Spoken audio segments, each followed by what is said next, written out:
चला, डरते तो हम अपने बाप से हैं। बाप ने परमिशन दे दिया तो क्या कहना। बैठा। चला। ये बच्चा मतीन कहाँ बैठल बाड़ू? जवान हो गई लू, जवान मतीन बैठा ना। ठीक से तो बैठल बानी। जवान हो गई लू, फीलिंग नहीं किया आवत का। ए तार ढेर ना होता का? लेके चले के बता, लेके चला ना तो हम जाता नहीं। ए देवता रिसिया मत यार, बैठा।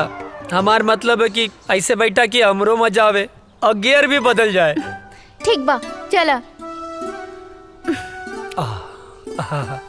Thank you.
क्या कर रहा है?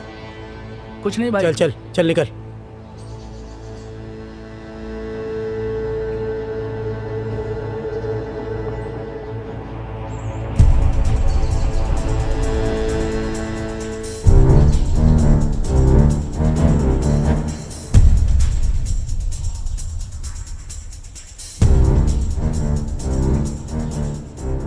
क्या हुआ भाईजान, मुझे यहाँ पे क्यों बुलाया? तू वहाँ क्या कर रहा था? अरे भाईजान मस्त छमिया थे, नज़ारे ले रहा था। तेरा दिमाग खराब हो गया क्या? गलती हो गई भाईजान, दोबारा ऐसा नहीं होगा। कौन थी वो लड़की? तू जानता है क्या उसे? तुझे पता है ना हम लोग यहाँ किस मकसद से आए हैं? अगर तूने कुछ गड़बड़ की ना तो हम लोग जिंदगी भर यहीं जेल में सड़ते रहेंगे, समझ गया ना? क्या तुझे पता है, क्या पता वो लड़की जासूस हो सकता है वो लड़की हमारे बारे में जानने के लिए तुमको पटा रही हो। आइंदा ऐसी चीजों से दूर रहो। मैं बार बार नहीं टोकने वाला, समझे? जी भाईजान। आइंदा ध्यान देना, सिर्फ वो लड़की नहीं और भी लोग हो सकते हैं जिनकी नजर हमारे ऊपर ही हो। हमें यहाँ बच बचा के रहना है और अपने काम को अंजाम देना है। किसी को भी भनक भी नहीं लगनी चाहिए कि हम कौन हैं और यहाँ पर क्या कर रहे हैं। जी भाईजान, जी भाईजान। समझे क्या? जी भाईजान। जाओ तुरंत होटल के कमरे में, तुम बाहर मत निकलना।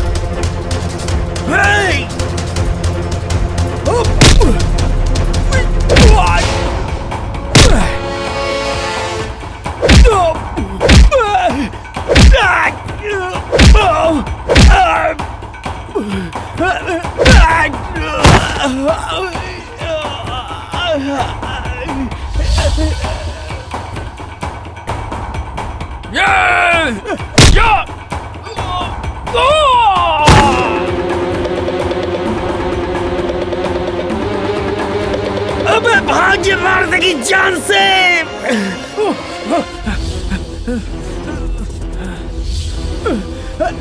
जल्दी भाग।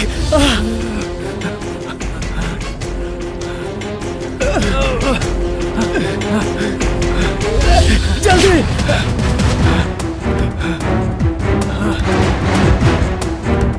भाग, जल्दी भाग।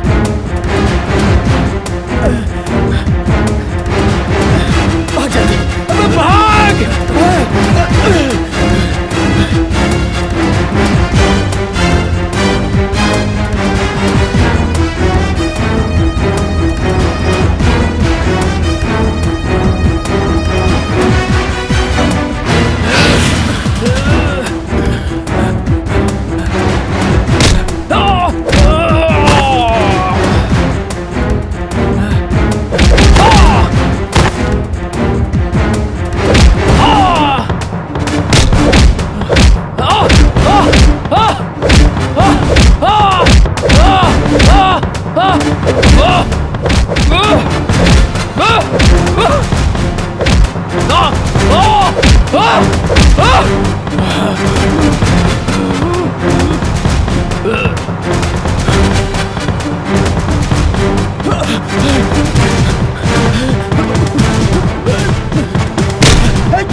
तू तू तू एजा?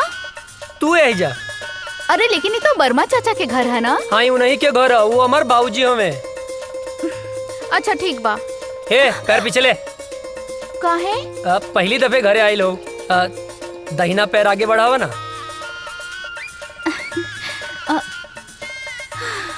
लेकिन अभी तक तो मिसेज अजय नहीं बनल। तब बन जाना, मना के कैले सा। हम तक कब से तैयार हैं। हमरा के इतना सस्ता में पटावल आसान नहीं खे। तो दहेज दे के ले आए, बाकी लायम जरूर। यही घर में गांठ बांध ला। अरे अजय बेटा के बाबूजी ये आपसे ना मिले आयल बाड़ी। अरे तू एजा का खड़ा बाड़ा? अंदर आवा बेटा। अरे काजल बेटी प्रणाम चाचा जी। खुश रहा खुश रहा। अरे भीतर आवा। ना ना ना, उ तो बाबूजी आपके घरे बोलौले रहले ना। अच्छा? तो बस टाइम पे आ जाई, उहे बतावे खातिर आइल रहनी। हाँ ठीक बा, आ जाए भब। चल तनी, प्रणाम। खुश रहा। अरे रुका बेटी। हाँ अरे बुड़बक्के बाड़े का? हाँ बाबूजी। का कहले? अरे ना बाबूजी। हाँ हाँ ठीक बा, जाओ काजल के घरे छोड़ के आवा जाओ। हाँ। चला। डरते तो हम अपने बाप से हैं। बाप ने परमिशन दे दिया तो क्या कहना। बैठा। चला। ये बच्चा मतीन कहाँ बैठल बाड़ू? जवान हो गई लू, जवान मतीन बैठा ना। ठीक से तो बैठल बानी। जवान हो गई लू, फीलिंग नहीं किया आवत का। ए तार ढेर ना होता का? लेके चले के बता, लेके चला ना तो हम जाता नहीं। ए देवता रिसिया मत यार।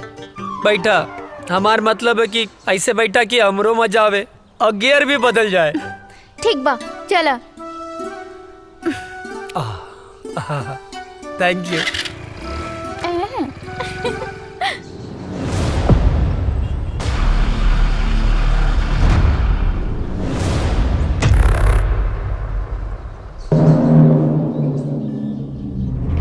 अस्सलाम वालेकुम। वालेकुम अस्सलाम। क्या खबर है?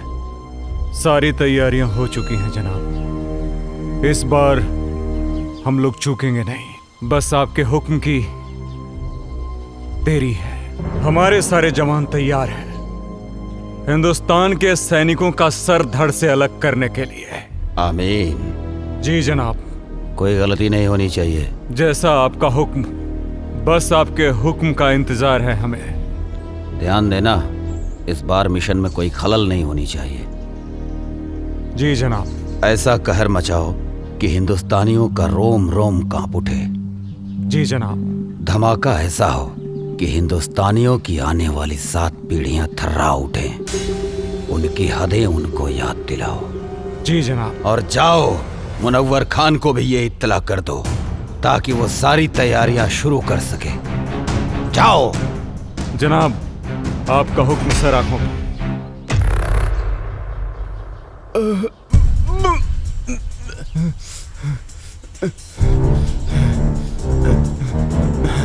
सलाम जनाब।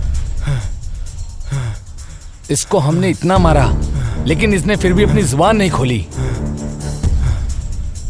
जनाब, हम तब से इसे बहुत बेरहमी से मार रहे हैं लेकिन फिर भी ये कुछ बताने को तैयार नहीं है। अबे सुन पाकिस्तानी पिल्ले, मेरी उम्र से क्या अंदाजा लगा रहा है बे? हमारे देश के नौजवानों में इतनी गर्मी है कि तेरे जैसे पाकिस्तानी झेल नहीं पाएंगे। अब तो तेरी गर्मी निकालनी ही पड़ेगी मुझे। बहुत फड़फड़ा रहा है साले। सुन, मैं इसकी गर्दन काट रहा हूं और तू इसका वीडियो बना और हिंदुस्तान में भेज ताकि हिंदुस्तान में कोई भी मर्द पैदा होने से सैकड़ों बार सोचे। इस वक्त की सबसे बड़ी खबर, आतंकवादियों ने हिंदुस्तानी सैनिकों और उनके ठिकानों पे हमला करना शुरू कर दिया है। उन्होंने भारतीय सैनिक का सर कलम कर जय हिंद सर। जय हिंद। सर, एक बैड न्यूज है। क्या है बैड न्यूज? सर, अभी भी इंटेलिजेंस से खबर मिली है कि आतंकियों ने हमारे ठिकानों पर हमला करना शुरू कर दिया है। अच्छा, तुम लोग थोड़े होशियार रहो। वहाँ पे हम अपने और सैनिकों को लगा देते हैं। उन देशद्रोहियों को उनकी औकात दिखा देते हैं। It's order. Okay sir.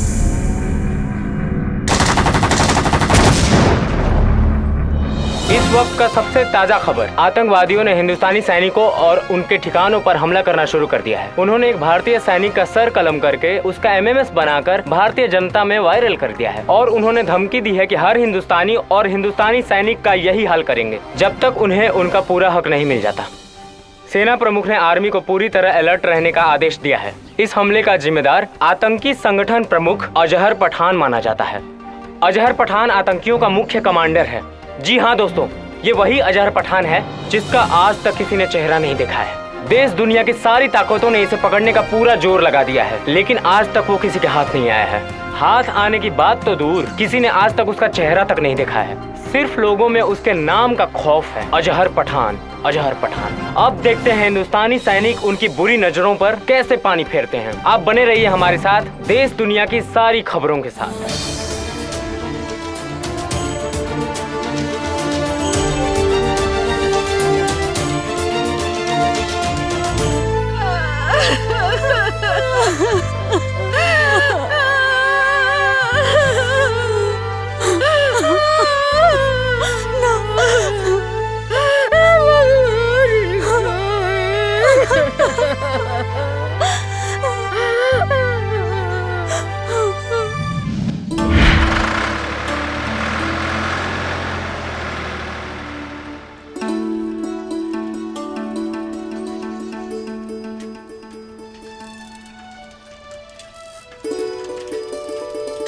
Good morning भैया।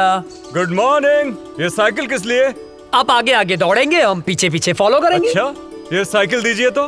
पर साइकिल का है। अरे दीजिए। दीजिए।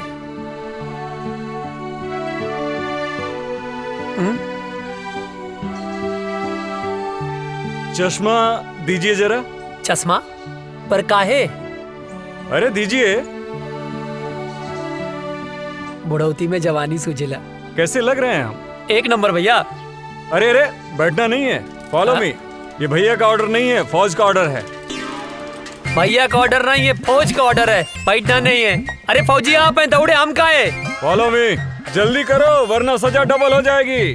भैया गलत बात हो।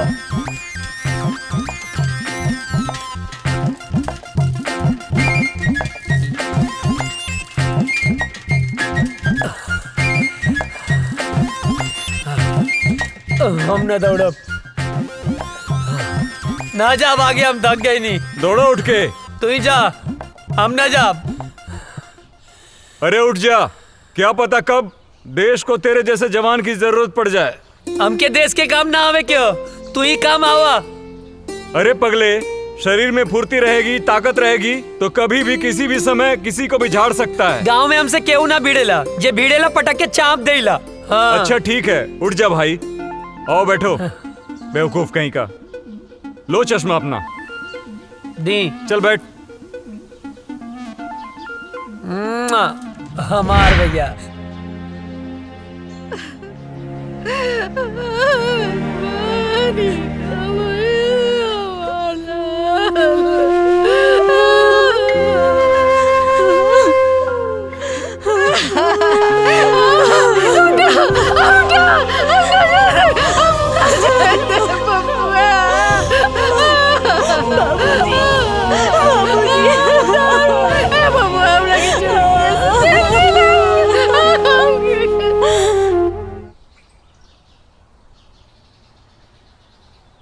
चाचा जी, ओ चाचा, का भेल चाचा, काहे रोवत बाड़ा? पापा की याद आवत बा का? हमहू रोवत रहनी, लेकिन दादाजी मना कैलन। कहले हाँ कि पापा देश के दुश्मन से लड़े गए बाड़े। लेकिन चाचा, गांव वाले कहले हाँ कि पापा लौट के कबो ना आई हैं। का ई बात सच है? ना मुन्ना, पापा जरूर आई है, जरूर आई है। चल बेटा। हे भगवान, हमरा पीछे काय उठा लेला, हमरा पीछे का खेले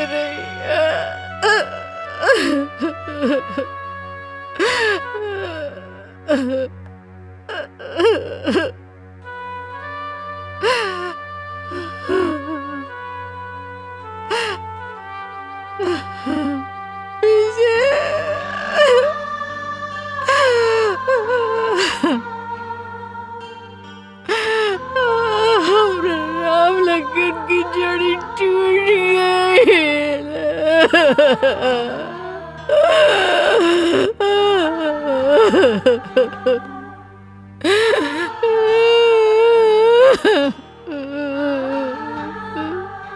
बेतरी नींद ना आवत रहे,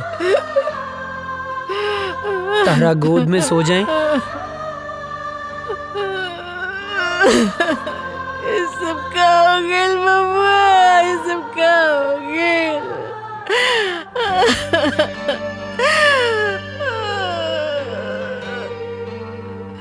काय ऐसा होला? एक जमीन के टुकड़े खातिर भैया हमनी के छोड़ के ना गईले माई।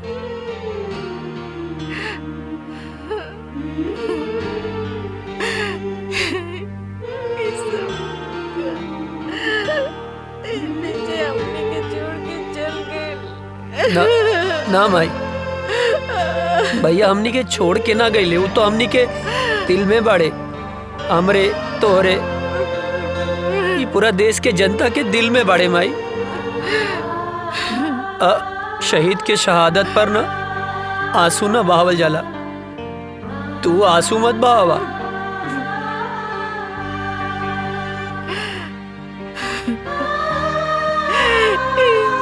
सब काय होला? काय होला? जमीन के चंद टुकड़ों खाती एक दूसरे को जान लेलस। काय पता ना, एक माई के कोकू कर देलस, अमर राम लगन की जोड़ी तोड़ देलस। पता ना माई, पता ना पड़ोसी मुल्क के हमनी के देश से कौन नाराजगी बा पता ना। बबुआ तू हमरा के छोड़ के कहीं मत जाइए, हमरा के छोड़ के नहीं तो हम मर जाएंगे बबुआ। ना जाए माई, हमरा के छोड़ के ना कहीं जाए। मत जाइए। कहीं ना जाए, कहीं ना जाए भाई, कहीं ना जाए।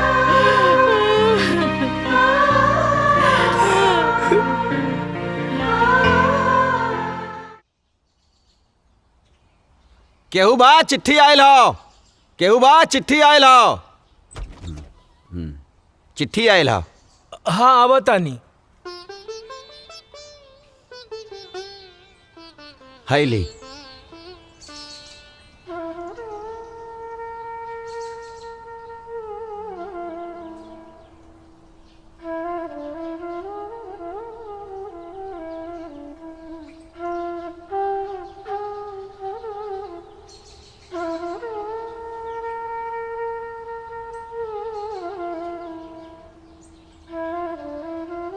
ना ना चूल्हा भाड़ में गई सरकारी नौकरी।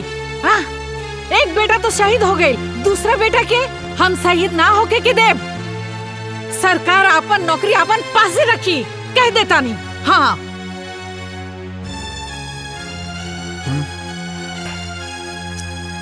देखा बेटा, बात ऐसन बा कि विजय के शहीद होखे के बाद भारत सरकार ओकरा जगह पे तोहके नौकरी देले बा। मगर हम नहीं के चाहत। हाँ विजय शहीद हो गई, ओकर नौकरी अजय के मिलल। अगर अजय शहीद हो जाई तो हम का करब? हाँ? बोली। अजय के माई तोहरा दूगो बेटा बा तब इतना सोच रहल बाड़ू। हाँ अजय करी पूरा दुनिया माई बा, वो का सोचत हुई है? बोला कहीं तहरा के भगवान 10 गो बेटा देले रहतन नु तो खुद हम भेज देती अपने भारत माता के रक्षा करे खातिर। बुझाइल? बात करा ताड़ू। माई बैठा। अरे बैठ। ए माई, बाबूजी ठीक कहा तारे। हमार मतलब है तू ठीक बोला तारो। तू केकर माई हवे बोल। बोले के पड़ी केकर माई है? तब बताओ ना केकर माई हवे। तोर माई है। आई धरती माई केकर माई हवे? हमरे नु ह। बाबूजी गलत कहाँ बोले? तोहरे रक्षा के जिम्मेदारी केकर है बाबूजी? तोहर। आ धरती माई के रक्षा के जिम्मेदारी केकर है? अरे तोहरे नु बा। माई मरब जी अब सब विधना के हाथ में है। और दुश्मन के लगे ऐसा कोनो गोली ना की तरह बेटा के सीना के पार कर जाओ। बिल्कुल। हाँ बिल्कुल ठीक। सोच मत, मार के आए मर के ना आए का बाबू? हाँ बिल्कुल ठीक। अब भूख लागल है, खाना देना। दे दा। देता नहीं। चलना।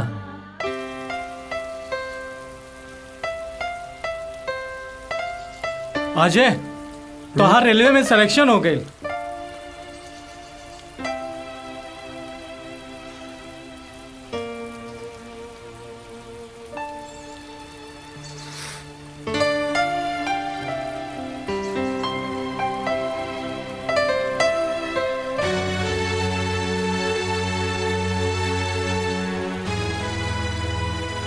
अब एकर कोनो मतलब ना। हम फौजी बनब। अरे ये तो बहुत अच्छा फैसला कैला। हाँ। लेकिन अजय तू इतना उदास काहे हुआ?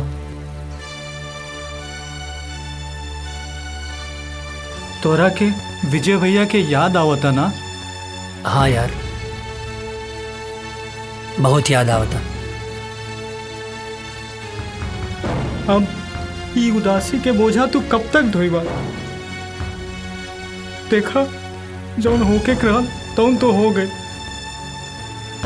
शायद भगवान के यह मंजूर रहल। चाचा चाची भौजी भतीजा के समझावा, उनकर हिम्मत बना। अगर तू टूट जाइबा तो उन्हन के का होई? ठीक कहत वे यार। और उ काजल दिन रात तोरे याद में तड़पत बिया। तू तो फोन उठावे लेना। तू हमके अश्याम के फोन करेली बेर बेर।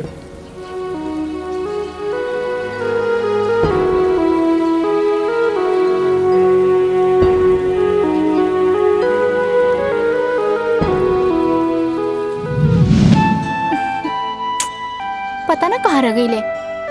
आवे तो बतावा तनी।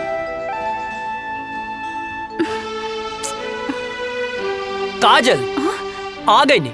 आहा, बहुत बड़ एहसान कर दिया ला आके। मतलब ई कि हम पूरा 2 घंटा 20 मिनट से तार इंतजार कर रहल बानी। बात तो सही कहा तारू।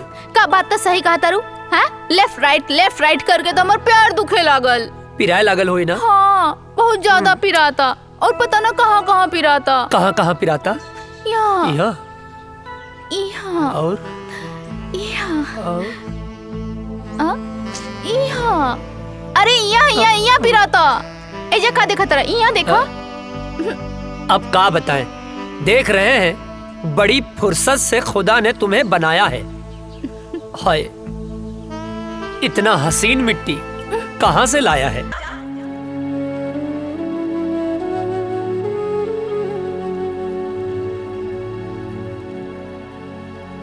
अजय,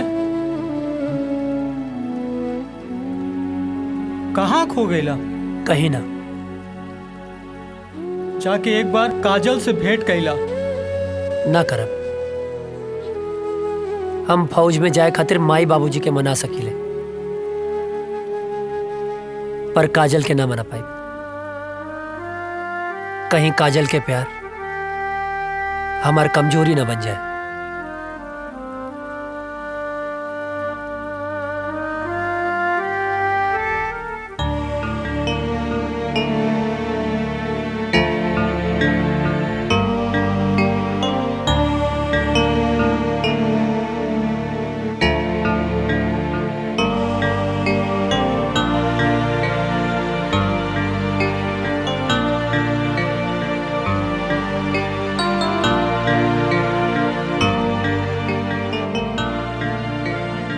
बबुआ, एक बार विचार कर ला। हम माई हैं ना? हाँ, हम अपन मन के ना समझा पाता नहीं। विजय के सदमा तो हम बर्दाश्त कर लेनी, लेकिन तो के कुछ हो जाए तो हम ना बर्दाश्त कर सकब। तो के तो खुश होके के चाहिए माई। हमके देश के सेवा करे के मौका मिले बा। अब ऐसे ताक के ना हमके ब्लैकमेल मत करा। खुशी खुशी भेज ना यार।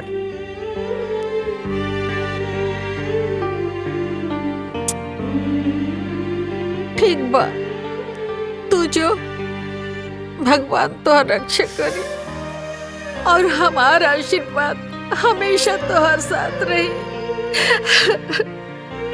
तोरा रक्षा करी, तोहर ढाल बन के खड़ा हो जाए। माई, हमके कुछ ना हो। तो के कुछ हो जाए तो मर जाए। अरे हमके कुछ ना होई बाबा, यकीन करा। जैसे तू माई बाड़ू वैसे धरती माई भी तो माई बाड़ी ना। हाँ, अब एकदम कुछ ना होई माई, हमके कुछ ना होई। चला आवा, हम बताई थे।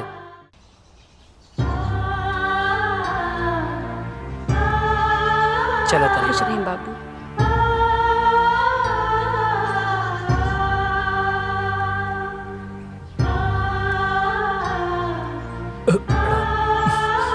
खुश रहा बेटवा और भारत माता के सेवा करा।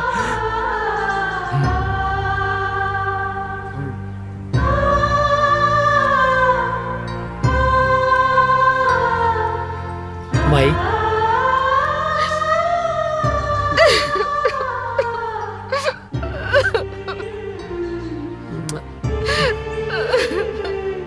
चला तनी। चला जल्दी लेट होता। चला जल्दी आ जाए।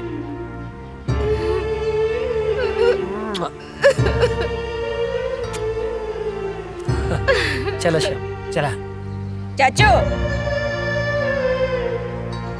जय हिंद। जय हिंद।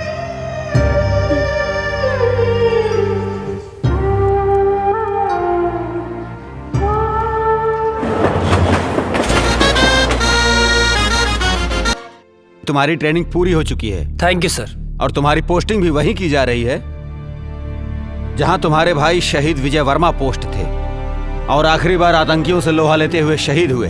अब तुम्हें देश की रक्षा के साथ साथ अपने भाई का भी बदला लेना है। Thank you sir, it's my pleasure sir. और मुझे पूरा यकीन है कि तुम भी पूरी जाबाजी और दिलेरी के साथ माँ भारती के दुश्मनों को उनकी औकात बताओगे सर। और हाँ, ड्यूटी ज्वाइन करने से पहले छुट्टी दी जाती है। जाओ अपनी फैमिली के साथ एंजॉय करो।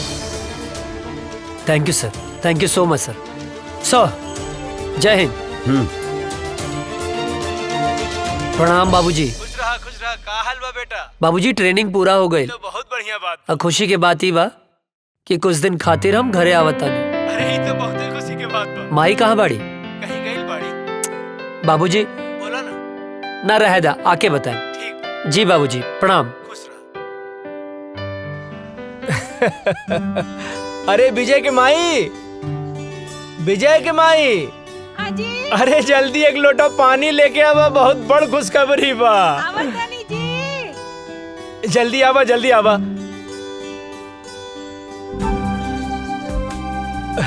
अरे लावा लावा। का खुशखबरी बाजी? अरे रुका भाई, तनी मीठ चाय पीले रहनी है। इला खुशखबरी ई बा, तू ना एहने देखा ना। बोली ना। हमारा अजय के ट्रेनिंग खत्म हो गई और काले वहाँ से आ रहल बा। भगवान, ये तो बहुत ही अच्छा खबर बाजी। बानू अब तू जा, अब बढ़िया बढ़िया हमरा बेटा खातिर आज से बनावे के तैयारी कर दा खाए खातिर। जा तनी हमऊ खाए। सुन लो, देखा कितना खुश हो गई।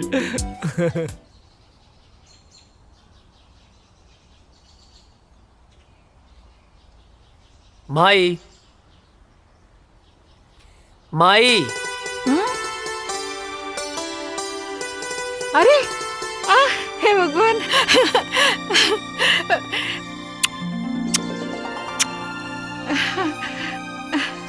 अरे अरे ये का एकदम एकदम सुखा कैसे गेल बड़ा? वहाँ कोनो प्रॉब्लम रहे का? हाँ माई, बहुत बड़ प्रॉब्लम रहे। का?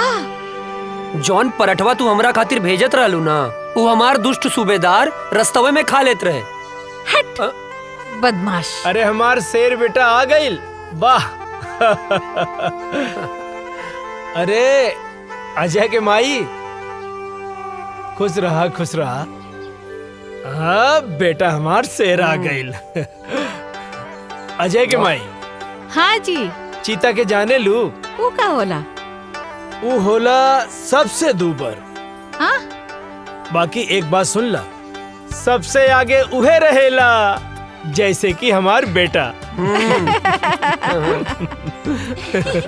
चाचा हमारा खातिर का ले लह। तोहरे लिए। श्याम। हाँ दे। इला।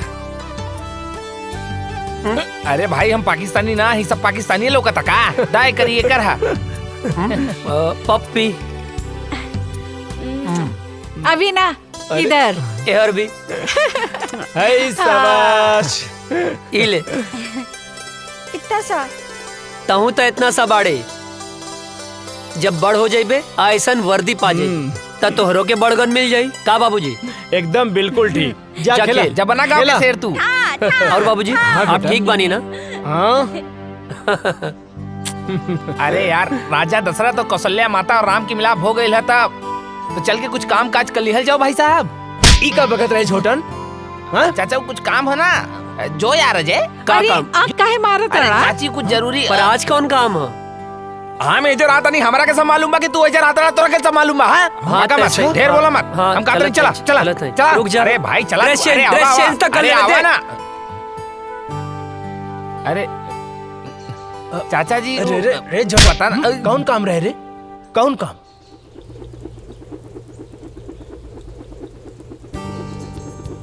अरे ई ससुरवा सुतल बा, काम बन जाई। यस।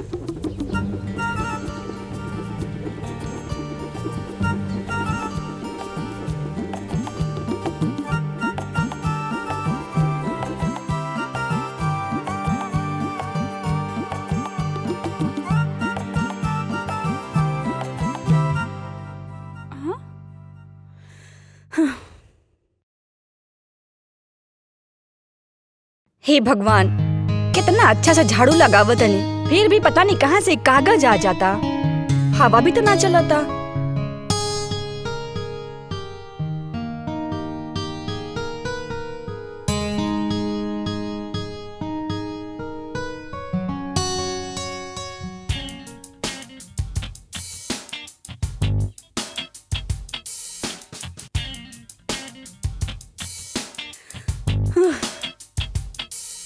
ई कहाँ से आ जाता? ई कुल तो साफ कर दिले रहनी अच्छे से।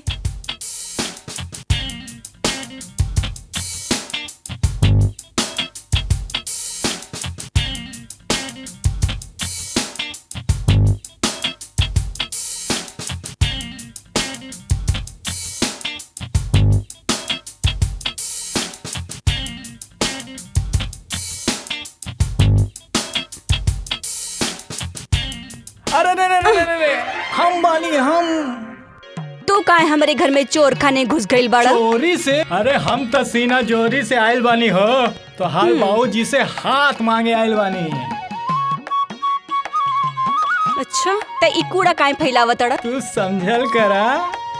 धत, तू बड़ा ऊ बड़ा। लागत हमार जादू तोरा पे चल गइल बा हो। जब ऐसे पीछे पड़बर राजा, तब जादू चलिए जाई। हमके यही दिन के बहुत दिन से इंतजार रहल। अरे कविता, कहाँ मारू? अरे जल्दी से एक गिलास पानी तो लेके आवा बेटा।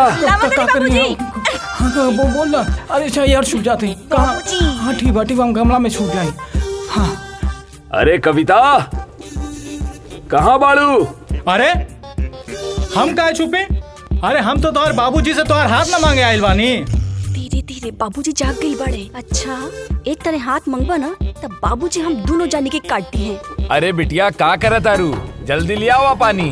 तू चिंता ना करा, हम तो और बाबूजी के समझा ना ले।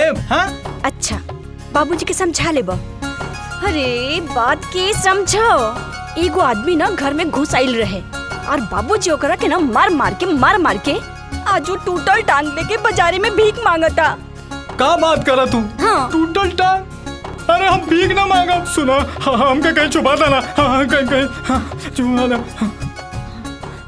हे भगवान बचा लिया हमको, कुछ नहीं करा हम। हे भगवान। अरे बेटा कविता, कहाँ रह गइलू? इली बाबूजी आगे नहीं। का बिटिया, काहे इतना देर लगा देलू पानी लावे में? अरे बाबूजी गिलास धोवत रहनी है। अरे बाप रे, इतना सुंदर लड़के के ऐसा राक्षस ऐसा बाप। हे भगवान बचा लिया। अरे हम 100 किलो के लड्डू चढ़ा दे, प्लीज हमके बचा लिया। हमार हाथ पैर टूटे वाला बा। हम भगवान, हम कबो पीछा नहीं करब। भगवान बचा ला। हम जिंदा हमके बचा ला भगवान, बचा ला।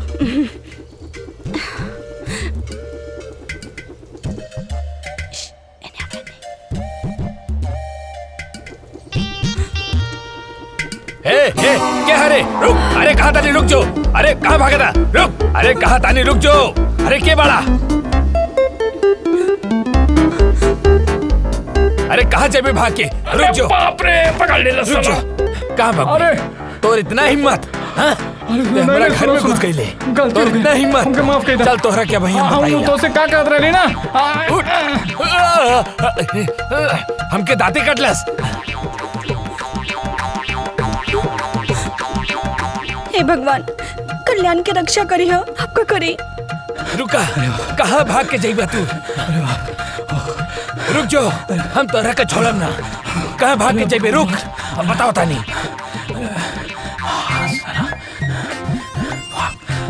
भाग भाग जल्दी भाग।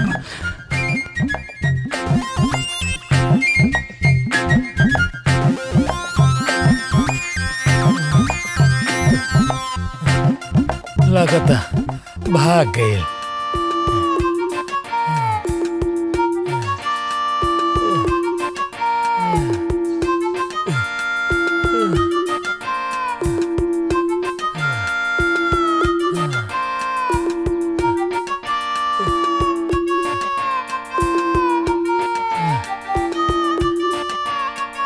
लगता भाग गए।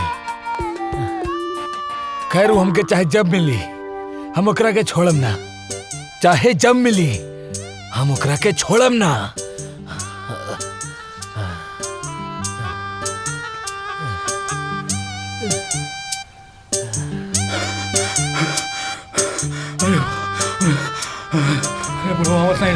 अरे रुक बे। कहाँ थे बे तुम? तुम्हारे चक्कर में हम सारा गांव घूम लिए बे। अरे राम कहानी बाद में बताए, पहले घर चलो। पहले बताओ कहाँ थे बे, नहीं तो चढ़ा देंगे। अरे यार चला ना यार। चवन्नी मुस्की। अरे यार चल ना यार। इन्हें से काहे निकले बे? तो यार चल बे यार यहाँ से। चल। आया मतलब बच गई नहीं।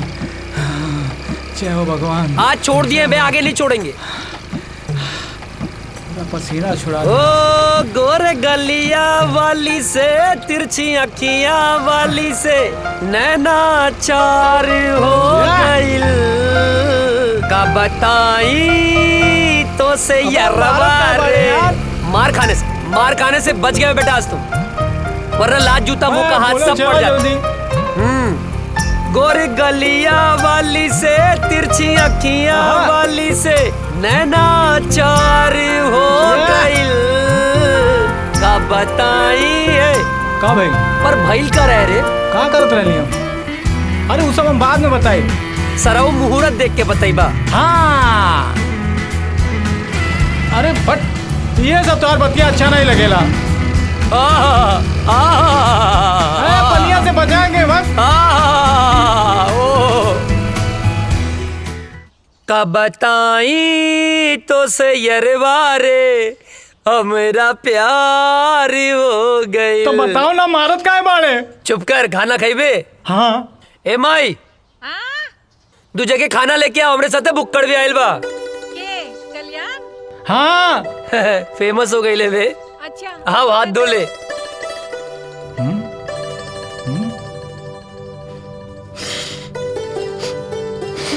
ए, हाँ जाके हाथ धो। अरे हमार हाथ तो साफ बा। साफ बा? सलून के पानी कितना दिन में बदले ले? जबले कीड़ा ना पड़ेला।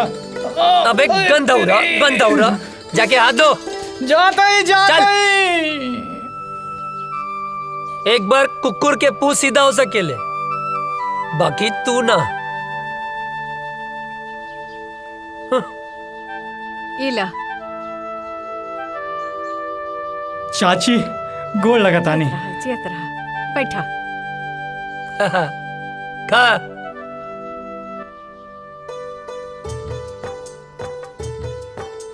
ए चाची, हम तो ठीक बानी, बाकी हमार बड़की भौजी कहाँ बानी? माई के गेल बाड़ी। हाँ, यही से तो खाना हमके पकावे के पड़ा था। तनी अजय के समझावा, हाँ जल्दी से ब्याह कर ले। हमरो के हाथ पटावे वाली चाहिए ना। वो नैहर गईली, छुटकी बहू आ जाई ता हमार साथे हाथ पटाई ना। हाँ, और नहीं तो का। और वैसे भी बुढ़ापा में काम कहाँ पावेला। ढेर ना होता। नहीं। बहाव के रोक, गति के धीमा कर। हाँ। ओकरा के काहे धमकावा ताड़े? हाँ, हम सब बुझी ले। अरे हमार माई, यार ड्यूटी और ब्यूटी, नौकरी मिलते ही ब्याह कर ले। नौकरी मिलते ब्याह कर ले। हर हर चीज के एगो टाइम होला। अरे तो हम कवन बुढ़ाता नहीं। हाँ कहाँ बुढ़ात हमें। आई चुप कर।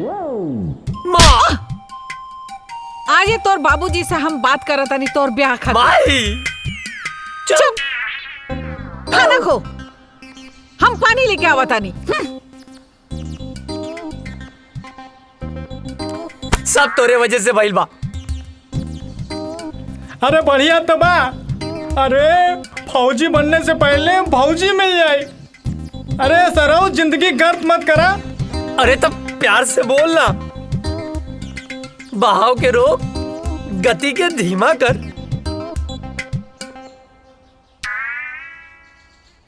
अरे यार तुहार तो ब्याह हो जाए, हम तो साला झलवे बजाते रह जाए। सुन, तू चिंता मत कर। तू जिंदगी भर अस्तूरा न चलेबे। ये कुकुर मुत्ता नियन शकल मत बनाओ। तोरा जान के का नाम है? सामान। अरे तोर प्राण रे।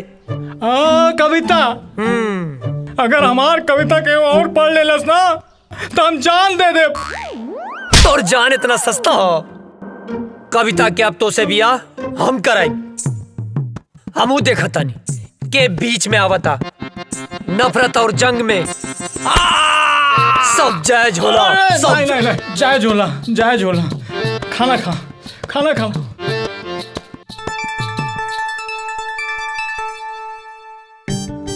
तू चिंता मत करिए।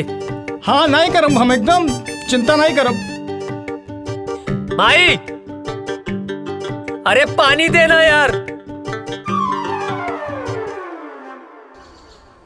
सुना बिटिया, हाँ बाबूजी। हम जाता नहीं कुछ काम से। हाँ। हाँ थोड़ा ध्यान रखिए। हाँ ठीक बा बाबूजी।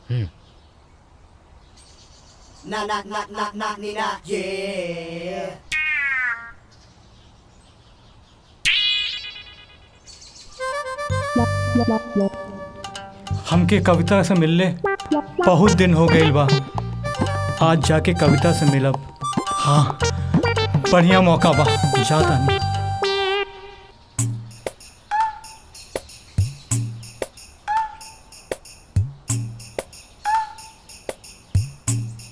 तू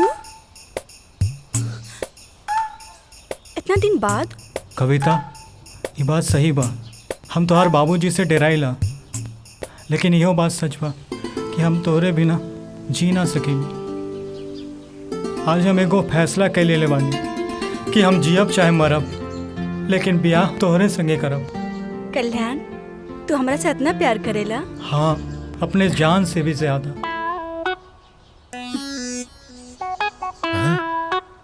तोहरा के जान ही देवे के पड़ी।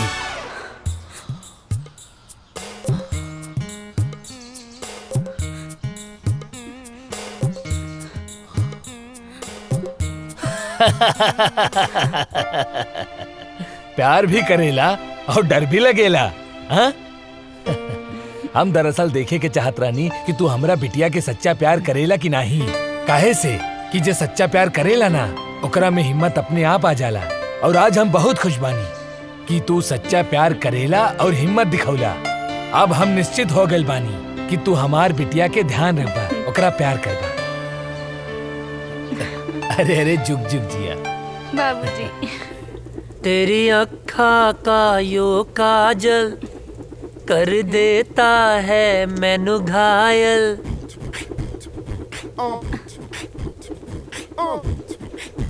कहा रे हेने आओ। छोटा पटाखा बड़ा धमाका। हाँ? भाग यहाँ से भाग। अरे बबुआ, जेकरा खातिर इतना फीट फाट होत बड़ा ना, तारा बाबूजी ओकरा बाबूजी से मिलके बात पक्का करे खातिर गइल बाड़े। हाँ? सच्ची माई? हम जाना तानी तोहार जान कहाँ अटकल बा। अरे अजय के माई, अजय के रिश्ता पक्का हो गई। हाँ, अब सुना तू एक बात कान खोल के सुन ला। दिग्विजय सिंह फौजी के बेटा के बियाह हट तनी घर के बढ़िया से एकदम जगमगा दिया। हाँ, ताकि लोग आए देखें देखते रह जाए। ठीक ना? हाँ ना बेटा? हाँ बाबू। हाँ ठीक बा। Thank you Mai. Thank you बाबूजी। तेरी आँखा का यो काजल कर देता है मैनू पागल, नर नर नर नर नर।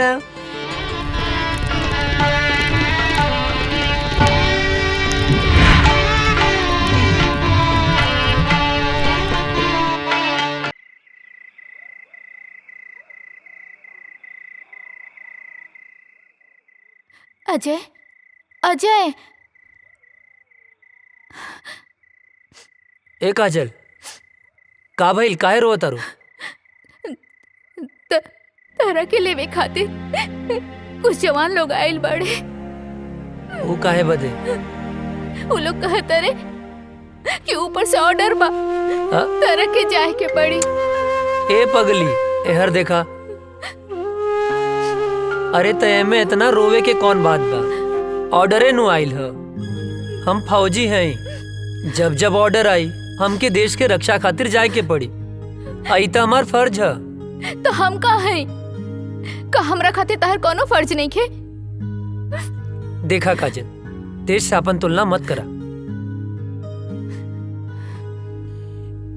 एक जवान के लिए पहला फर्ज होकर यह रहेला कि वो पहले अपने देश की रक्षा करे। तू हमार प्राण हो, तुहार हर सांस हमरे सांस में बसेला। एहर देखा, हमार ताकत बना, कमजोरी मत बना। बनबू ना? हंसा, जाके हमार वर्दी ले आवा।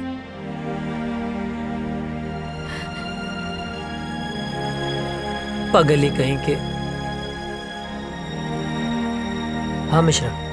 सॉरी अजय, हेडक्वार्टर से इमरजेंसी मैसेज आइल बा, आज ही निकले के बा। ठीक है। का ठीक बा? हाँ, का ठीक बा? आज ही तोर ब्याह भइल और आज ही ले जाए खातिर आ गेले, हम ना जाए देब। माई बात के समझल कर, इमरजेंसी मैसेज है। ना ना, हम ऐसा ना होके देब। अरे हमरा कटला से भी ना कटी। बाबूजी समझावा माई के, आज हिंदुस्तान के तरह बेटा के जरूरत बा। समझाई ना बाबूजी? का समझाई? अजय के माई, जेकर बेटा फौज में होला ओकर माई बाप के करेजा पे पत्थर रखे के पड़ेला। हंस के विदा करा बेटा के, हंस के घर वापस आई। समझल कर माई,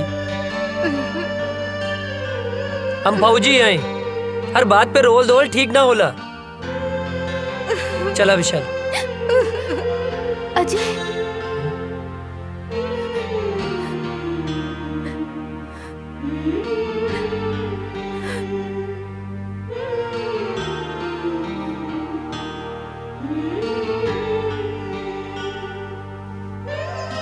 जल्दी आए। अपन ख्याल रखिए। तू माई रोवा मत, माई बाबूजी के ख्याल रखिए।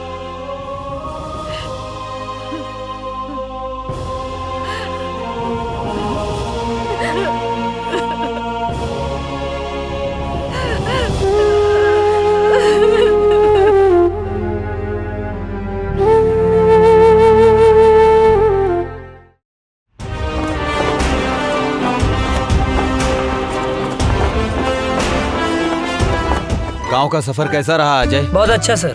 माँ और बाबूजी सब ठीक हैं? एकदम बढ़िया सर। चलो ठीक है, साइन करो और आज से ड्यूटी ज्वाइन सर।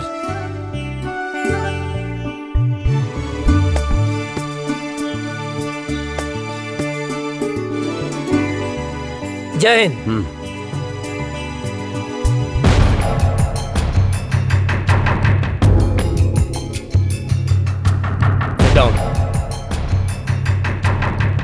सर, अचानक इमरजेंसी मीटिंग बुलाने का मकसद? अभी अभी गुप्त सूत्रों से पता चला है कि ये पाकिस्तानी आतंकवादी हमारे देश के खिलाफ साजिश कर रहे हैं। सर, वो घुस चुके हैं तो पकड़े भी जाएंगे सर। और वो एक बड़े प्लान के साथ गुजरात, राजस्थान और कश्मीर के भीड़ भाड़ वाले इलाके में बमबारी करने वाले हैं। बहुत जल्द वो लोग उस प्लान को अंजाम देने वाले हैं। वो किसी भी हद तक जा सकते हैं। जी और आश्चर्य की बात यह है कि हमारे देश के ही कुछ लोग उनकी हेल्प कर रहे हैं। हमें चौकन्ना रहना होगा। वो हमारे देश के किसी भी कोने में हमला कर सकते हैं, तो हमें उन्हें किसी भी प्रकार से रोकना होगा। अजय सर, तुम पूरी तरह से अभी अलर्ट हो जाओ। सर। राम सिंह, तुम ऐसा करो, सीमा से सटे जंगल के इलाके में बटालियन के लिए सारी व्यवस्था उपलब्ध कराओ। जय हिंद सर।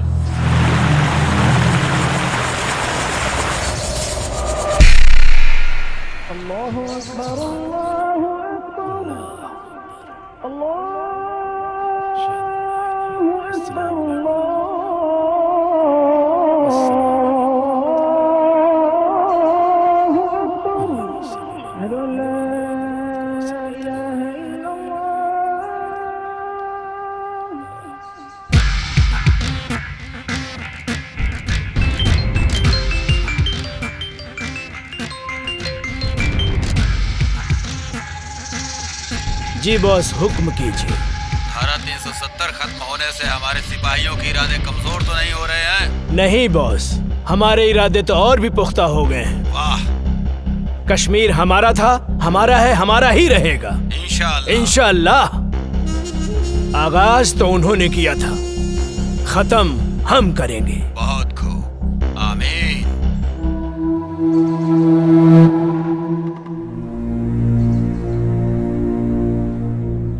अस्सलाम वालेकुम वालेकुम अस्सलाम। हैदर कहाँ है? आ रहा है। सलाम वालेकुम भाईजान। वालेकुम अस्सलाम। हैदर। हाँ भाईजान। क्या हाल समाचार है? आर्मी में एक नया नौजवान ऑफिसर आया है, अजय वर्मा। ये वही विजय वर्मा का छोटा भाई है। विजय वर्मा भी आया था हमारे मंसूबे पर पानी फेरने के लिए। उसको तो हमने जहन्नुम में पहुंचा दिया। लग रहा है इसको भी इसके भाई के पास पहुंचाना पड़ेगा।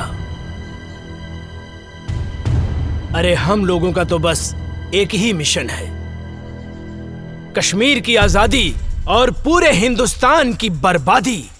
और इन हिंदुस्तानियों को हमारी ताकत का एहसास होना चाहिए।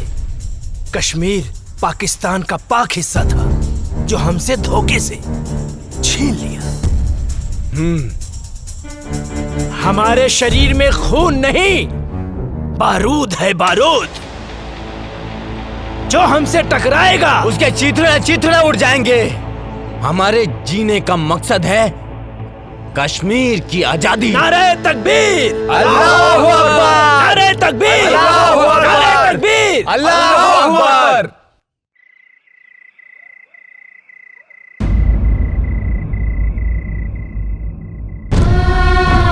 हे भगवान, हमारा सुहाग जहाँ भी होगे सही सलामत होगे।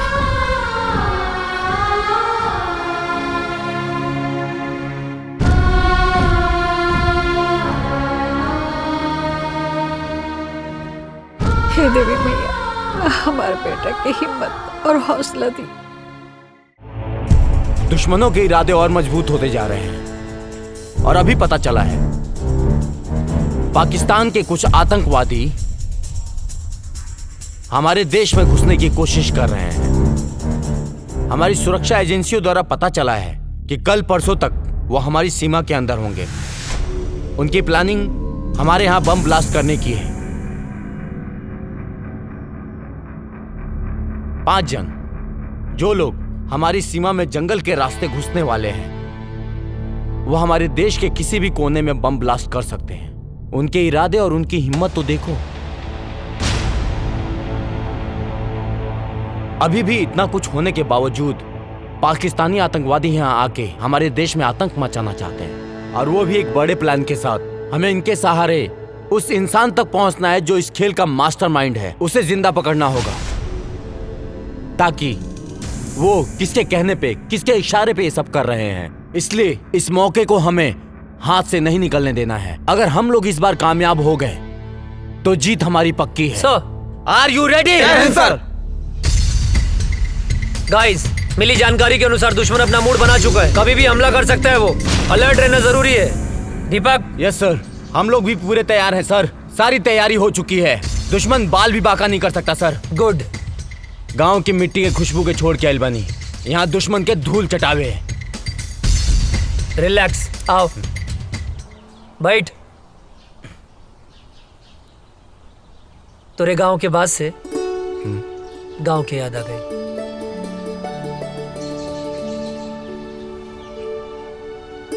भाभी के फोटो का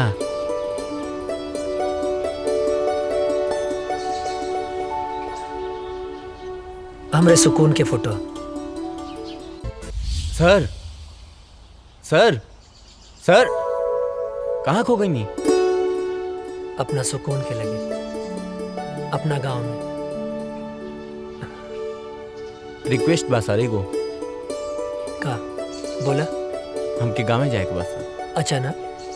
लइका भइल बा सर। ओह बधाई हो। थैंक यू सर। सर बड़े साहब से कह के थोड़ा छुट्टी दिलवा दी ना। छुट्टी मिल जाए तो की छुट्टी। खुश? मुनव्वर, अब बॉर्डर क्रॉस करने का वक्त आ गया है। हिंदुस्तान की सीमा में घुसने के बाद के सारे इंतजाम हो चुके हैं। बस तुम्हें बॉर्डर क्रॉस करते वक्त सावधानी बरतनी होगी। चारों तरफ हिंदुस्तानी सैनिक गश्त करते रहेंगे, बहुत संभल कर चलना होगा।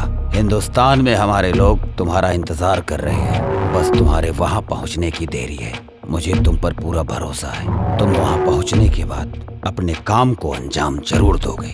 इस बार हम काफिरों को सबक सिखा कर रहेंगे। खुदा हाफिज।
चलो आओ, आ जाओ।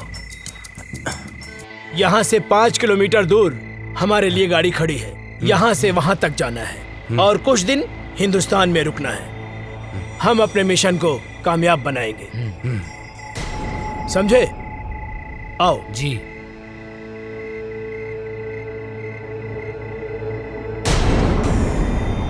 इस तरफ से आ जाओ।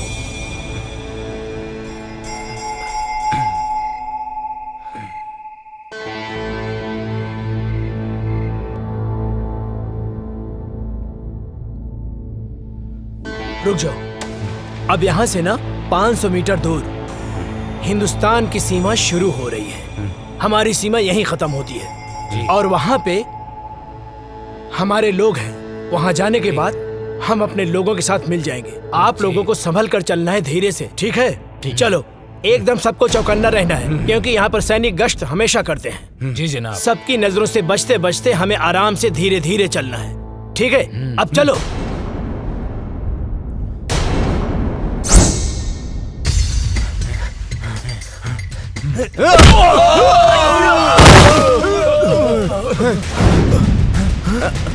कहाँ गया? किधर गया? किधर गया? कौन है? कहाँ गया? किधर गया? चलो। जी जनाब।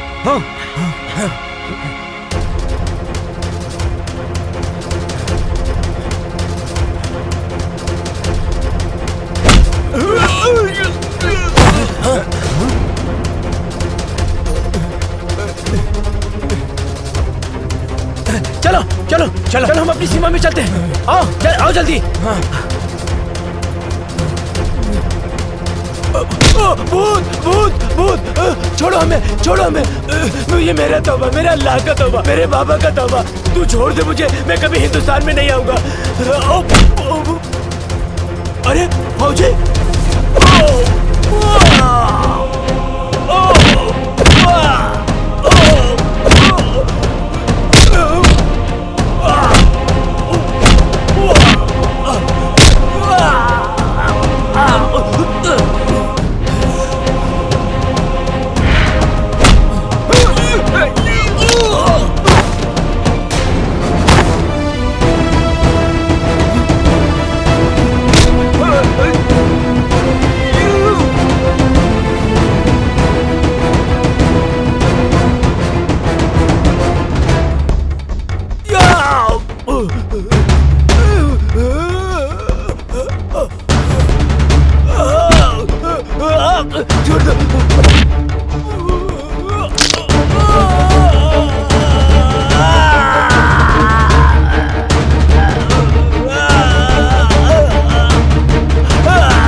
हिंदुस्तान जिंदाबाद बोल। जिंदाबाद।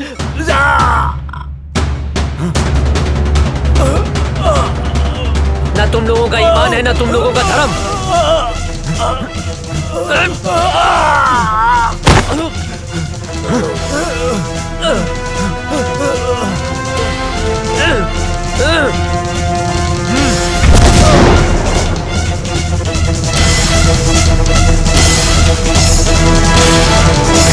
अभी अभी खबर सामने आई है कि आतंकवादियों और हिंदुस्तानी सैनिकों का आमना सामना हुआ है, जिसकी वजह से कुख्यात आतंकवादी मुनव्वर खान हिंदुस्तान की गिरफ्त में आ चुका है। जी दोस्तों, हिंदुस्तानी सैनिक पहले से अलर्ट थी और जैसे ही कुख्यात आतंकवादी मुनव्वर खान हिंदुस्तान के सीमा में प्रवेश किया, वैसे ही बहादुर सैनिक अजय वर्मा ने अपनी जान की बाजी लगाकर उनका मुकाबला किया, जिस वजह से खूंखार आतंकवादी मुनव्वर खान पकड़ा गया। दुख की बात यह है कि उस मुठभेड़ के बाद से ही अजय वर्मा का पता नहीं चल पा रहा है। खूंखार आतंकवादी मुनव्वर खान से पूछताछ जारी है और अभी भी लापता अजय वर्मा को ढूंढने का प्रयास किया जा रहा है।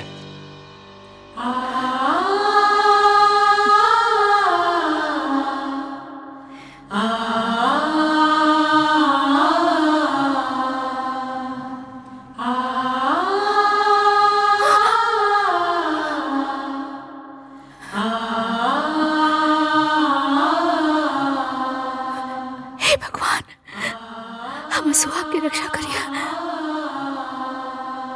एक दिल दहला देने वाली खबर सामने आई है, अजय वर्मा शहीद हो चुके। जी हाँ, सेना प्रमुख के द्वारा बयान जारी किया गया है कि मुनव्वर खान के साथ मुठभेड़ में ब्लास्ट हुआ था, जिसके बाद से ही अजय वर्मा का कोई पता नहीं चल पा रहा है। ब्लास्ट की जगह से कुछ सामान बरामद हुए हैं, जो सामान अजय वर्मा का बताया जा रहा है।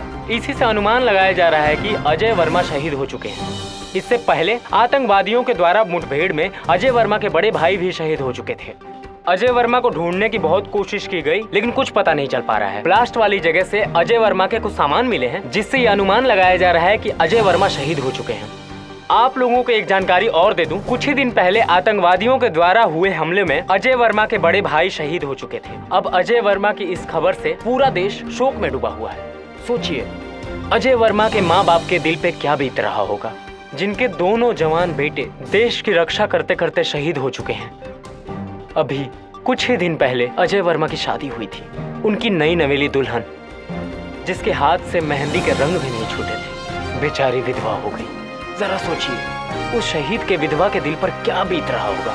शोक प्रकट करते हुए सेना प्रमुख ने वीर शहीद अजय वर्मा को श्रद्धांजलि दी और उन्होंने बताया कि अजय वर्मा के इस शहादत को पूरा देश नमन करता है। और सेना प्रमुख ने यह भी बताया है कि मुनव्वर खान के पकड़े जाने पर आतंकवादियों के सारे मंसूबों पर पानी फिर गया है। अभी मुनव्वर खान से पूछताछ जारी है। पूछताछ में बहुत ही अहम सुराग मिलने की आशंका है। आप लोग बने रहिए हमारे साथ देश दुनिया की नई खबरों के लिए। तब तक के लिए जय हिंद। आतंकवादियों ने भारत पर फिर हमला किया, जो काफी तादाद में थे। आतंकवादियों ने फिर से हमला किया, कई जवान शहीद हो गए, लेकिन आर्मियों ने आतंकी सरदार मनोहर खान को अपने गिरफ्त में ले लिया है। लेकिन दुख की खबर ये है कि अभी तक अजय वर्मा की कोई खबर नहीं मिली।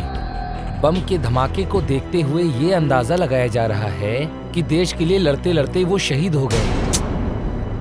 दिग्विजय भैया के बड़ लड़का पहले ही शहीद हो गए रहल। अजय ही रहल परिवार के आधार, वो शहीद हो गई। अब उनके परिवार पे का बीती। दिग्विजय भैया के दिल पे पहाड़ टूट गई। मिल गई शांति, मिल गई शांति ना। हम पहले मना करत रहनी कि हमरा बेटवा के ना भेजी, मगर हमार केहू बात मानी तब ना।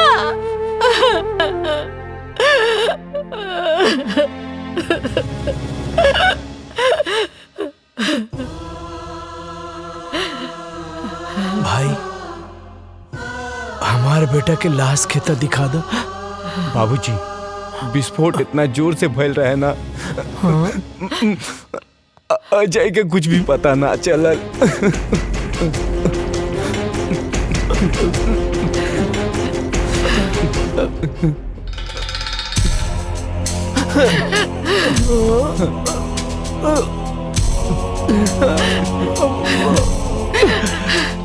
मिल गई शांति, मिल गई ना।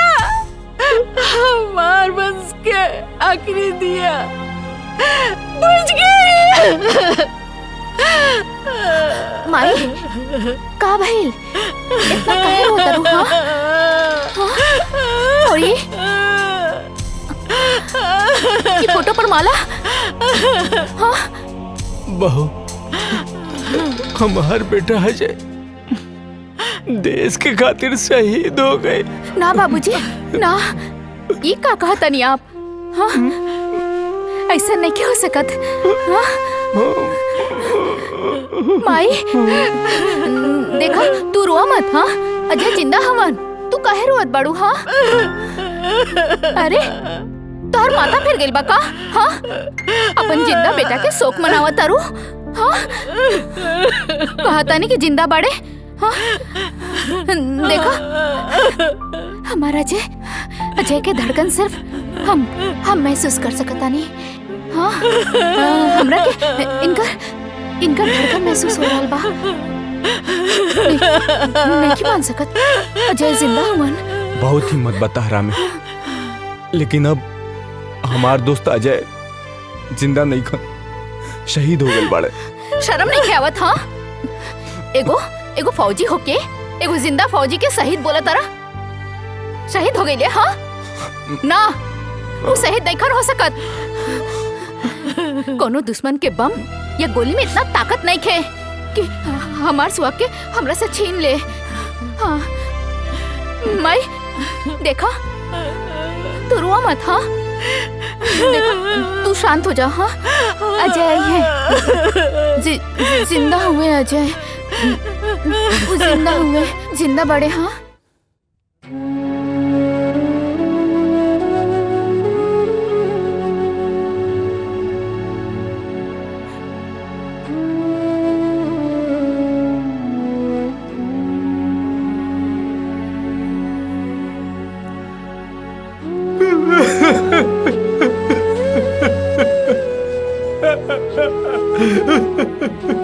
अजय भैया आतंकवादी हमला में शहीद हो गए। कल्याण मत रो, कहीं कि ये भगवान की मंजूर रहे। भगवान इतना निर्दय कैसे हो सकेले? चाची रो रो के पागल हो रहे मालिक। और काजल मौजी के तुम बताए नहीं भाई कि उनके सुहाग गुजर गई। भगवान इतना निर्दयी कैसे हो सकेले? कैसे हो सकेले? अरे श्याम क्या करता ना? श्याम, अरे अंधेरा में कौन पढ़ाई करता ना बेटा? ए श्याम, अरे मचिसिया भाई ना काजनी कहाँ धैले बा।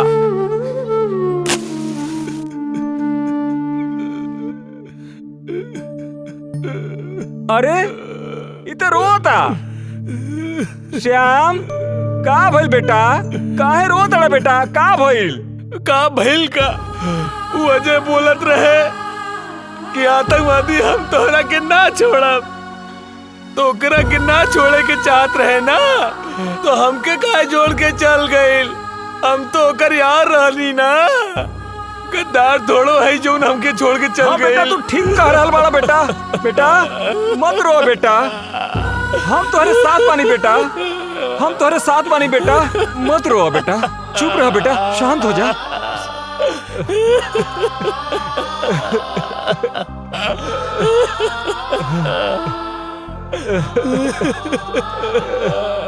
चुप हो जा बेटा, चुप हो जा बेटा, बेटा चुप हो जा बेटा, चुप रहा बेटा, चुप हो जा बेटा।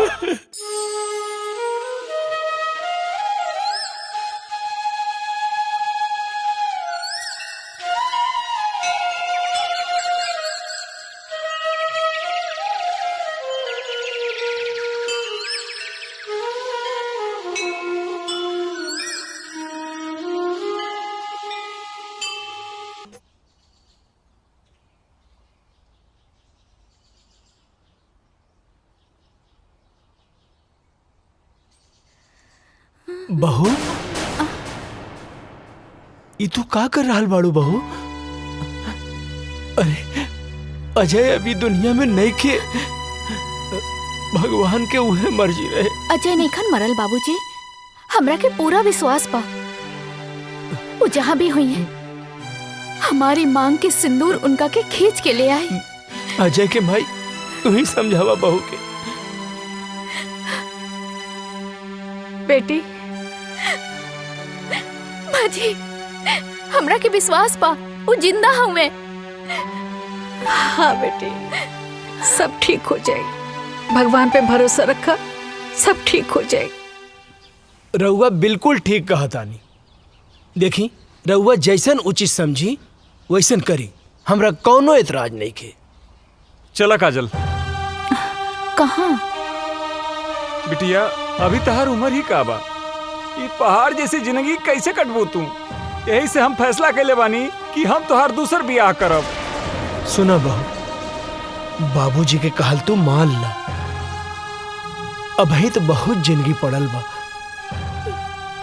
आखिर बहू अकेले तू कब तक रहबू? कब तक? का बाबूजी बोझ लगता नहीं का? का बात कर रहल बारू बेटी? अरे बेटी तू हमार बात समझे के कोशिश करा। एक त धन भाग हमार की तू हमरे घर में बहू बन के आयलू। हम कोनो आँख के काजल ना है कि आंसू के साथ बह जाई। अजय के नाम में हम अपन रूह, धड़कन सब कुछ कर देले बानी। हम अपन अंतिम सांस ले उनका इंतजार करब। हमार बात समझे की कोशिश करा।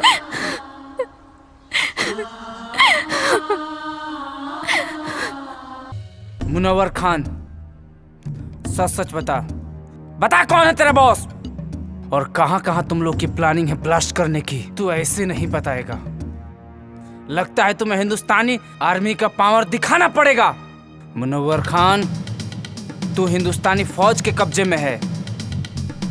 आज हिंदुस्तानी फौज तेरे साथ क्या सलूक करेगी तू सोच भी नहीं सकता है। बता सच सच, बोल तेरा बॉस कौन है? बोल बोल बोल।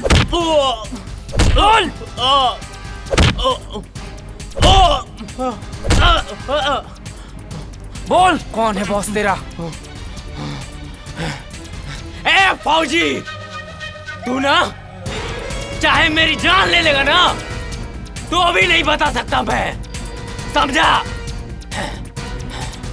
मैं कुछ नहीं बता सकता, मैं मर जाऊंगा लेकिन नहीं बता सकता, समझा? तू ऐसे नहीं मानेगा, तुझे 3rd डिग्री देना ही पड़ेगा। बोल कौन है बॉस तेरा और क्या मकसद है तुम लोगों का? नहीं बता सकता। चलो। जुबैर, फोन लाओ।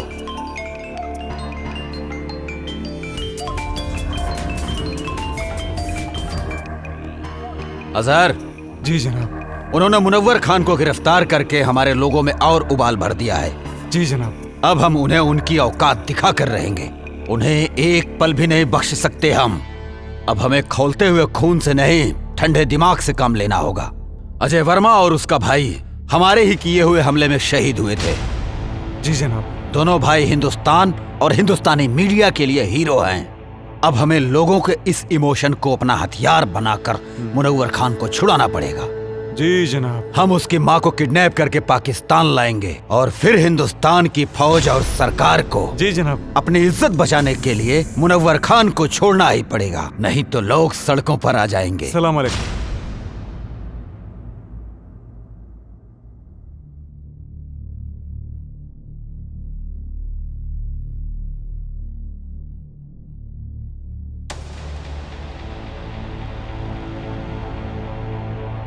हे देवी मैया, हमार कलेजा के टुकड़े के काहे छीन ले लो। ओकरा बिना कैसे जिए? ओकरा बिना हम कैसे जिए तानी माई? हम मर जाए, अब हम मर जाए। हाँ, हमरा लाल के साथ का कहलू? ओकरा के कुछ कैसे हो गल मैया? तू तो पूरा संसार के माता बड़ो, तू तो जाने लू। ओकरा बिना काजल कैसे रही माई? हमरा परिवार के पुकार तू सुन सकेलू ना माई? हाँ, तू तो जाने लू ओकरे बिना हम ना रह सकब। ओकरे के कुछ कैसे हो गए? हम मर जाए, हम मर जाए, हम ओकरे बिना ना रह सकब। हमार बच्चे के लौटा दी माई। तू तो माई बड़ू, हमो माई है। हमार दिल के टुकड़े के लौटा दी।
कौन जगह? पाकिस्तान है।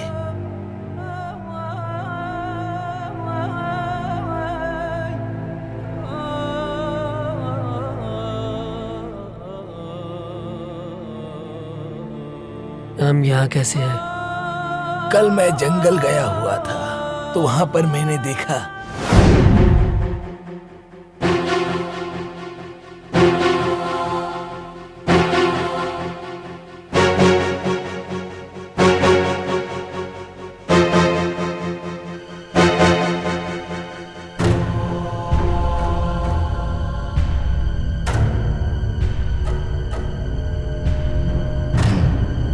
ये कौन है?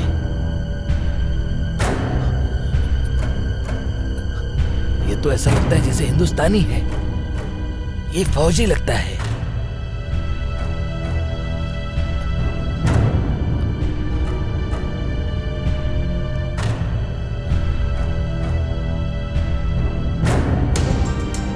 इसे हमें बचाना होगा। अगर किसी ने देख लिया तो प्रॉब्लम हो जाएगी। वैसे भी हिंदुस्तान पाकिस्तान एक ही तो था। कुछ लोगों ने इसको बांट दिया। या अल्लाह। 6 महीना बाद भी हमके होश आ गए। अबले हम जिंदा हैं। जरूर कोनो खास मकसद है। हमरे वतन के साथ साथ हमार माई और काजल भी हमारे इंतजार करत हुई हैं। हमके जल्द से जल्द अपने वतन लौटे के पड़ी।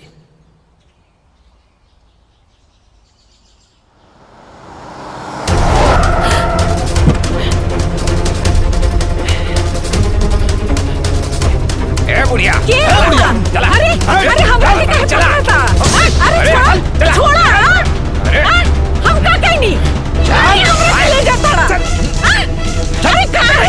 चल गाड़ी में चल। अरे छोड़ा। हम बोला था कि छोड़ा। ठीक नहीं क्या होई? छोड़ दे हमरा के। अरे हम बोला था कि हमरा के छोड़। चुपचाप बैठ। ए गाड़ी के करा। अरे छोड़ा हमरा के। हमरा क्या के हो? अरे बुढ़िया बता रे बुढ़िया छोड़ रे। चुप कर। बेहोश कर। अरे का कर। चुप कर।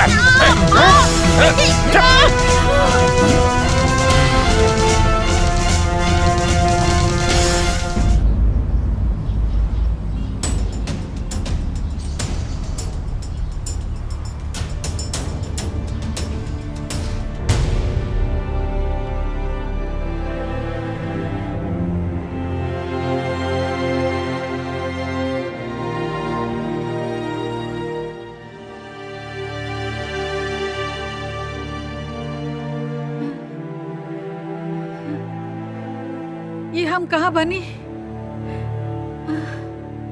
हम जब बानल काहे बनी? अरे क्यों बा?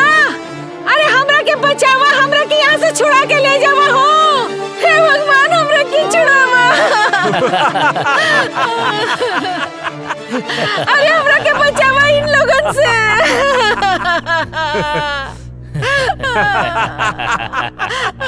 क्या रे क्या बड़ा तू लोग?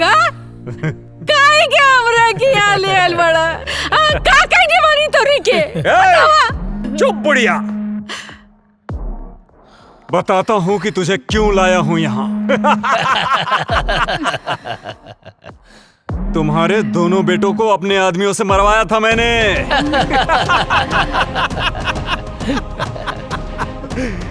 सुन, तुझे मैं किस लिए लाया हूँ वो मैं तुझे बताता हूँ।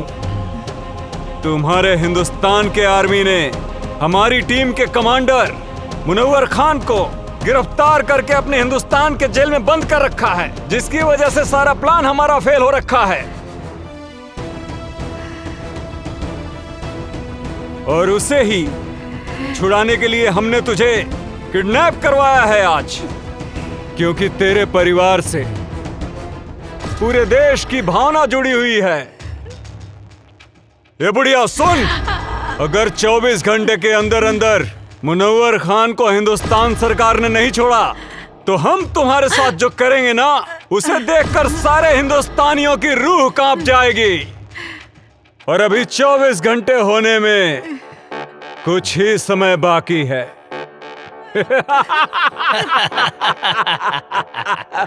इधर वक्त खत्म हुआ और तुम्हारा वीडियो वायरल।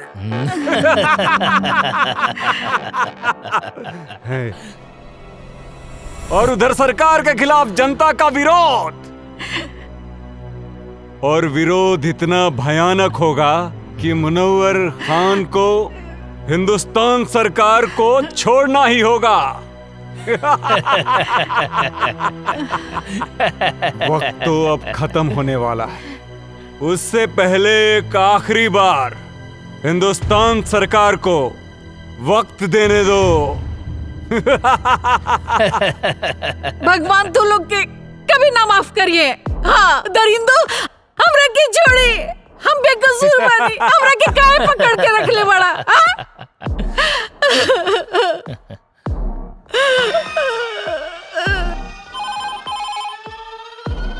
हेलो, कौन? कैप्टन, क्या हुआ? कब छोड़ रहे हो मुनव्वर खान को? वक्त का ख्याल करो। तुम्हारे पास अब सिर्फ 30 मिनट बचे हुए हैं। और सुन, अगर इन 30 मिनट में तूने हमें कोई सूचना नहीं दी तो तू सोच भी नहीं सकता है कि अजय वर्मा की मां के साथ क्या क्या हो सकता है। बकवास बंद करो। क्या सबूत है कि शहीद अजय वर्मा की मां तुम्हारे कब्जे में है? ले सुन, हमरी खातिर कोनो समझौता मत करिए। और हाँ, मैं आखिरी बार बता रहा हूँ, वो वीडियो तेरे हिंदुस्तान की पूरी मीडिया में वायरल कर दूंगा मैं। ठीक है, हमें गृह मंत्री जी से बात करनी होगी। मत छोड़िए मुनव्वर खान के। चुप बुढ़िया, बहुत चपड़ चपड़ करती है। जय हिंद सर। सर, आतंकियों ने मुनव्वर खान को छुड़ाने के लिए शहीद अजय वर्मा की मां को किडनैप कर लिया है। जल्दी एक्शन लेना पड़ेगा सर। जब तक मैं न कहूं कोई कदम मत उठाना। ओके सर। इस मसले का हल सोच समझ के करना पड़ेगा। और हाँ, इसकी जानकारी लीक नहीं होनी चाहिए। मेरे अगले कॉल आने तक का इंतजार करो। ओके सर। जय हिंद सर। हेलो अजहर, क्या खबर है? जी हुजूर। हिंदुस्तानी फौज कब रिहा कर रही है मुनव्वर को? जनाब, अभी कोई खबर नहीं आई है मुनव्वर खान को छूटने की। फिक्र मत करो, खबर जरूर आएगी, क्योंकि वो बुढ़िया हमारे कब्जे में है। इस बुढ़िया को हम लोगों ने बांध के रखा है। अगर मुनव्वर खान को नहीं छोड़ा तो हम लोग आगे की कार्रवाई शुरू करेंगे। बहुत खूब, सारे सिपाहियों को चौकन्ना रखो, बस हम भी वहाँ पहुँच ही रहे। हमें आपका इंतजार है।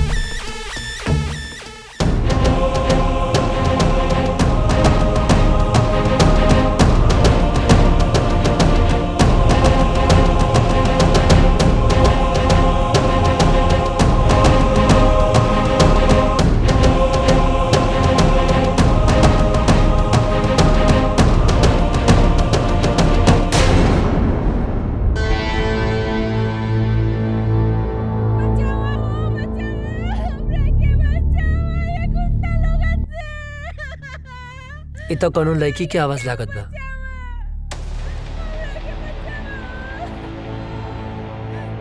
ना, हमें चक्कर में ना पड़ सकीला, न तो ये लोग के पता चल जाए कि हम इंडियन हैं। लागत है ज्यादा मुसीबत में बड़ी। का करी भगवान?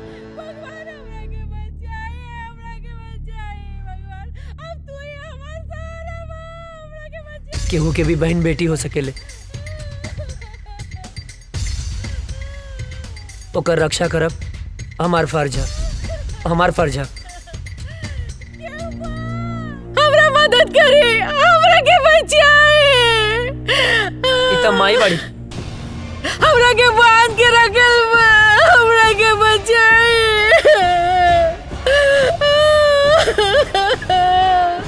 हम का करें माई है। रुक जा।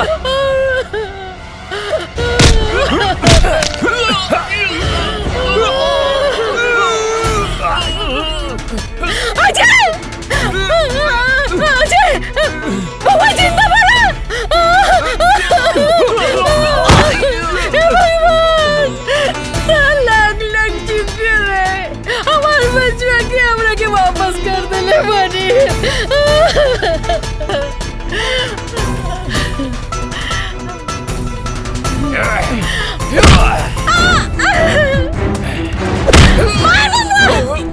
और मार, मत छोड़िए, मार और मार।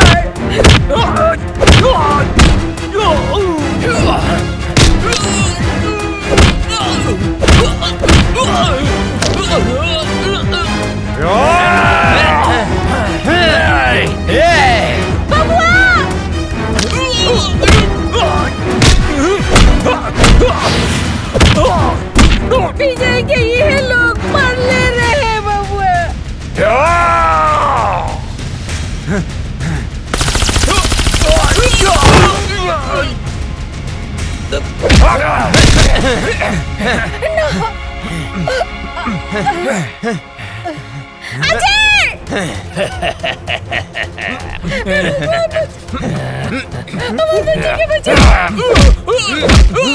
मत छोड़िए, हम एक फौजी के माई हाई।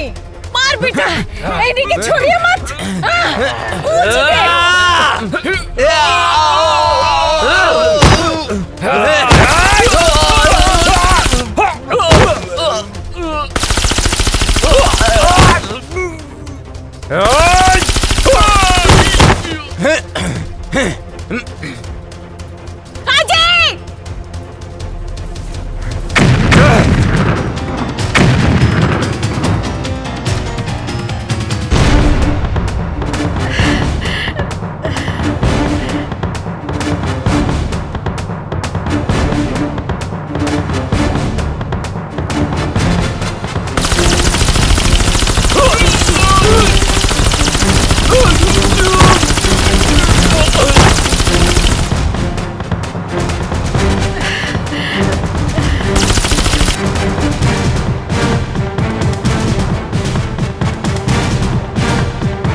बिना वजह छेड़ते नहीं, और कोई हमें छेड़े तो उसे छोड़ते नहीं।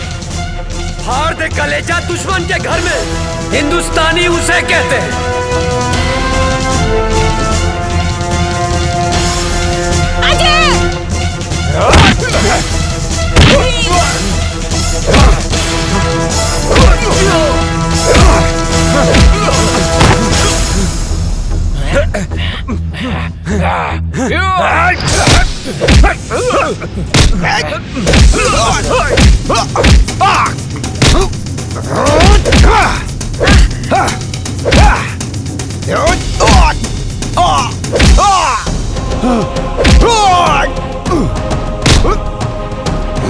जब हम तुम्हें नहीं छेड़ते तो तुम क्यों छेड़ते हो?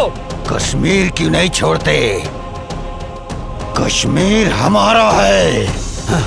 तुम एक मुनव्वर मारोगे तो 100 मुनव्वर पैदा होंगे।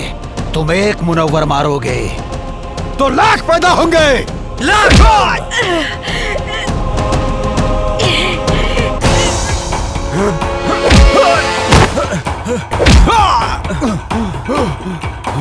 भेजे में शांति से बात घुसती नहीं है क्या? ए काफिर, तेरा भाई भी आया था यहाँ, मैंने मारा उसे, वो भी बम से उड़ा के, समझा?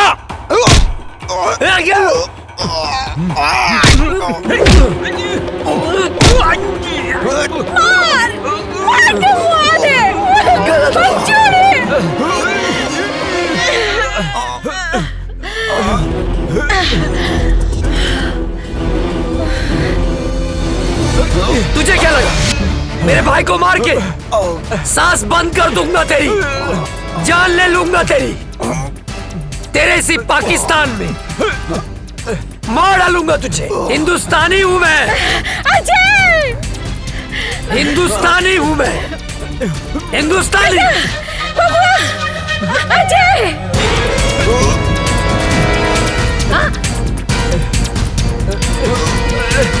बेटा,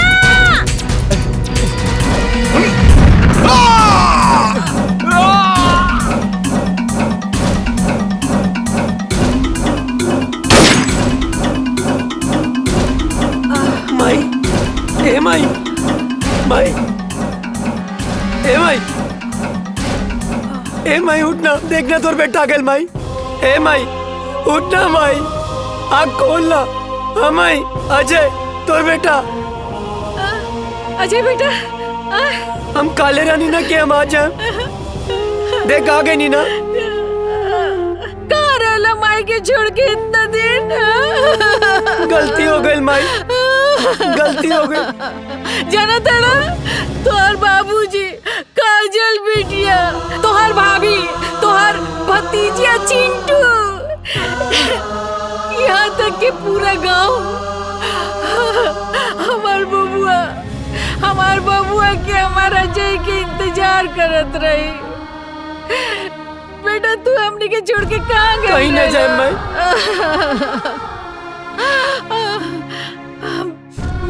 चला चला घर चला। हाँ माई। काजल बिटिया तो हर इंतजार चला करत उठा। रही। जाना तड़ा। मेरा भारत महान, जय हिंद, जय भारत।